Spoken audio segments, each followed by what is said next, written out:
Alors Anne, tu as une carrière qui est époustouflante, qui est vraiment impressionnante. Et la question que je me posais, c'était de savoir, est-ce que tu t'es déjà fait aider d'un coach? Alors, ça m'est arrivé pendant quelques mois quand j'ai quitté Full Six, après 14 ans dans une aventure pour ouvrir un nouveau chapitre avec un regard neuf sur la suite. Donc oui, à ce moment-là.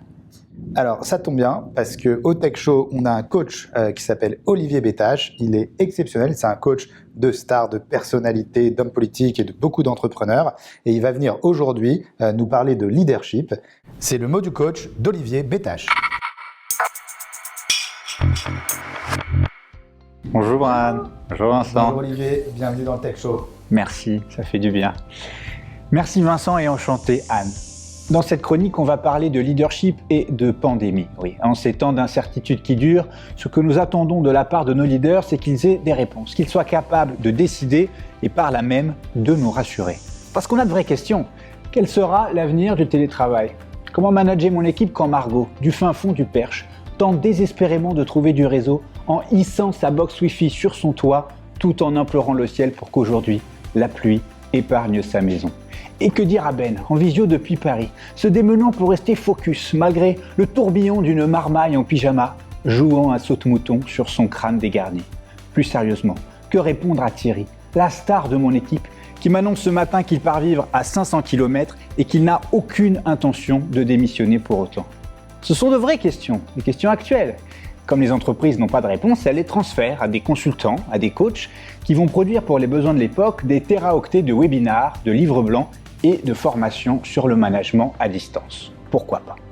Néanmoins, le premier acte de leadership serait selon moi de faire preuve d'humilité et de courage et d'assumer de dire que l'on ne sait pas. Oui, on ne sait pas encore à quoi ressemblera le travail de demain. On ne sait pas car au vu de ce que l'on connaît des fonctionnements humains, il semble illusoire d'imaginer un lien social de qualité à distance. Dans le monde anté-Covid, le travail répondait à des besoins de performance, bien sûr, mais aussi à des besoins sociaux, des besoins d'appartenance et de confiance interpersonnelle. Ces besoins sont des besoins de base, et le travail à distance, assurément, ne les remplit pas. Pas plus qu'un groupe WhatsApp n'a jamais remplacé en 10 ans la chaleur d'une soirée entre amis. A contrario, dans la plupart des cas, la performance opérationnelle fonctionne bien, voire même mieux à distance qu'en physique. On est plus concentré, moins dérangé et plus autonome. L'avenir du travail est donc imprévisible à cause de ces paradoxes. Nous sommes dans une période de transition et la nature s'adaptera, comme toujours, d'une manière inattendue. Eh bien, dire cela n'empêche pas d'être un grand leader. Bien au contraire. Parce qu'un grand leader, à mon sens, se caractérise avant tout par sa constance vers un but. Leadership vient du mot lead, littéralement une piste. Donc par définition, un leader, c'est quelqu'un qui a un point B. Il va quelque part et il entraîne d'autres personnes avec lui. Et s'il n'est pas interdit de changer de point B, la constance est une valeur qui mérite qu'on la mentionne. Pour l'illustrer, chère Anne, je suis tombé par hasard il y a quelques mois sur une très vieille revue, une revue de 1954. Et en la feuilletant, j'y ai découvert un des premiers encarts publicitaires du Club Med, 4 ans seulement après sa création. Et ce qui m'a frappé, au point de la prendre en photo, c'est la constance du projet. Pour vos vacances, l'évasion totale. Tout y est prévu, ski nautique, voile, orchestre du club, les prix sont absolument forfaitaires et comprennent tout. Je suis bluffé. Tout en s'adaptant au marché et à l'époque, le Club Med est resté fidèle depuis 70 ans à sa raison d'être, que l'on pourrait appeler son why si l'on veut être branchouille et parler comme Simon Sinek. Chapeau bas.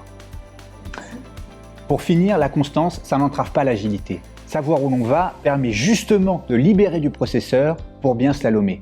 Et l'agilité mentale, ça se travaille. Ce n'est pas une affaire de bonne résolution ou de talent inné, c'est une affaire de réflexe. D'après mon expérience, la meilleure école pour acquérir ces réflexes, c'est l'impro, l'improvisation théâtrale. Avant de devenir coach, j'ai été comédien d'impro pendant près de 10 ans et aujourd'hui, j'incorpore cette discipline dans tous les parcours de leadership que je conçois ou que j'anime. La pandémie passera. Elle nous oblige à slalomer dans des proportions inhabituelles. C'est une piste noire et on commence à avoir mal aux cuisses. Mais elle ne sera pas éternelle. Tâchons de garder le cap malgré tout avec nos rêves en ligne de mire. Allez, salut! Merci beaucoup Olivier pour cette super chronique qui, comme chaque fois, est très enrichissante et nous apprend énormément. Je ne sais pas ce que tu en as pensé, Anne. Un grand merci. Moi, j'ai trouvé ça très inspirant. Ça amène à se questionner de façon constructive sur plein de choses. Donc, un grand merci pour ce partage. Merci Anne. Merci Vincent.